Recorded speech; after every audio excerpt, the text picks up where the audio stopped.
Кукуригу ТВ. Червената шапчица. Имало едно време едно малко добро момиченце. Всички много я обичали, особено милата й баба. Тя й ушила чудна шапчица от червено кадифе. Толкова й стояла хубаво, че всички я наричали просто червената шапчица.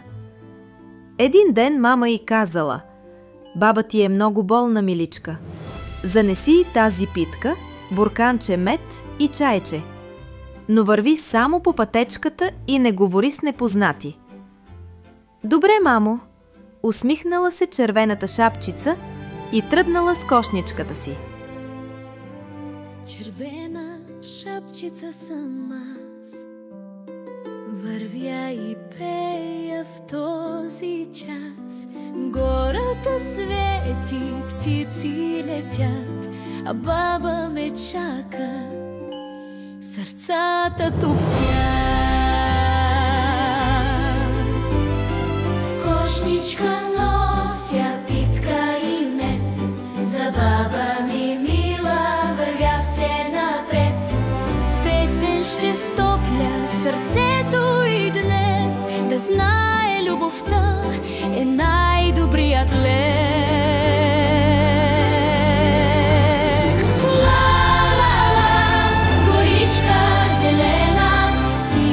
Като в приказка споделена, щом вървя със сърце и душа,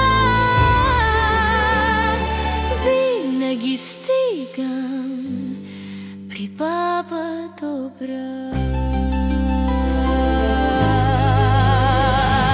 Червена шапчица съм аз, вървя и пея в този час. Гората свети, птици летят,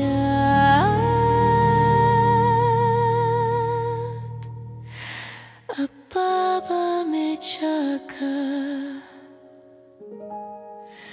сърцата туптят.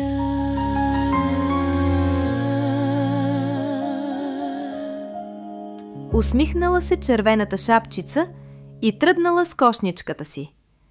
Птичките пеели, вятърът шепнел, а тя си пеела весело. Докато беряла цветя за баба си, зад едно дърво се появил сив вълк. „Добър ден, червена шапчице! Накъде си тръгнала така сама?“ „При баба ми“, отвърнала тя. „Носи и питка и мед да оздравее. Колко мило!“ „А къде живее твоята баба?“ „В къщичката до реката. Надолу, надолу, след 3 дъба“, отговорила радостно шапчицата. Вълкът се подсмихнал и си рекал: „Ако тръгна по пряката, ще стигна пръв. Ха-ха!“ Вълкът хоп изчезнал между дърветата. Скоро почукал на бабината врата. „Чук-чук! Кой е там?“ обадила се бабата. „Аз съм, бабче, твоята внучка, червената шапчица“, писнал вълкът с най-тънкия си раздрънкан глас. „Ама че глас!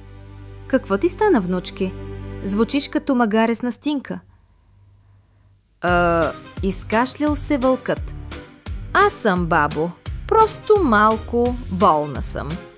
Имам дрезгав гласец.“ „Щом е така, влизай, мила моя“, рекла бабата и се приближила към вратата. Щом отключила, вълкът се шмугнал вътре и изял бабата на една хапка. После се претърколил направо в леглото, нахлупил шапката й и рекал: „Ей, това е удобно легло. Ще подремна малко, докато дойде малкото момиче.“ И смял се зловещо и самодоволно. Малко след това червената шапчица пристигнала в къщичката. Тя почукала на вратата. „Кой е там?“ попитал вълкът с престорен глас. „Аз съм, бабо, червената шапчица. Дръпни резето и влез, чедо“, казал вълкът. Момиченцето влязло и се приближило до леглото. Странно, бабата изглеждала съвсем различно. Бабо, защо имаш такива големи ръце? Попитала тя. За да те прегърна по-добре, детето ми. А защо имаш такива големи уши? За да те чувам по-добре, чедо. А защо имаш такива големи очи? За да те виждам по-добре, мило мое. А защо имаш такива големи зъби? За да те изям! И вълкът скочил от леглото и я хапнал с един размах цяла целеничка. Вълкът изял всичко от кошничката на червената шапчица. Питката, меда, изпил и чайчето. Но точно тогава... О, ужас! Коремът му забушувал страшно от всичко, което изял. Ох! Уф! Стенел той.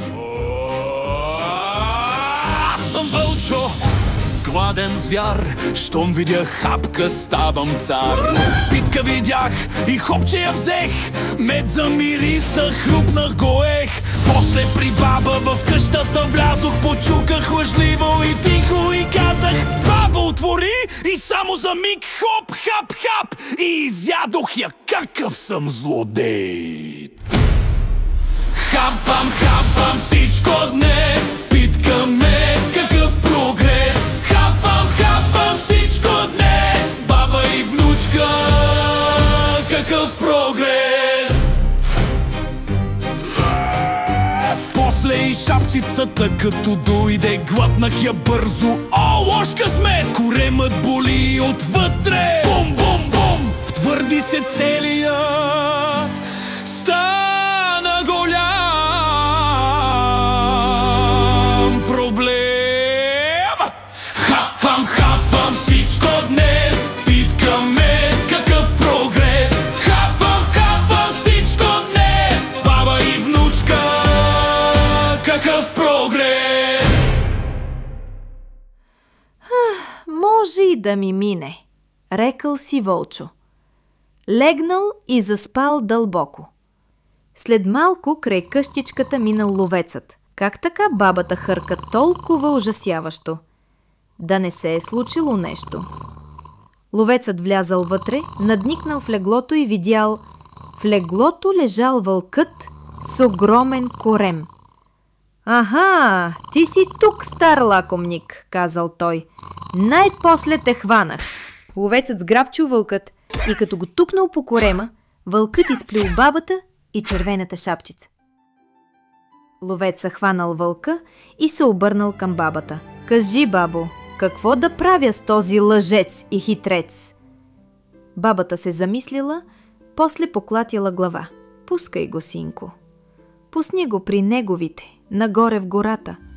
Той е направил зло, но нека добротата ни го научи кое е правилно. Злото не се гаси с зло. Гората не е нито твоя, вълчо, нито наша. Тя е дом за всички ни, и за животните, и за хората. Ловецът кимнал и казал: чули, стар вълко, получи шанс.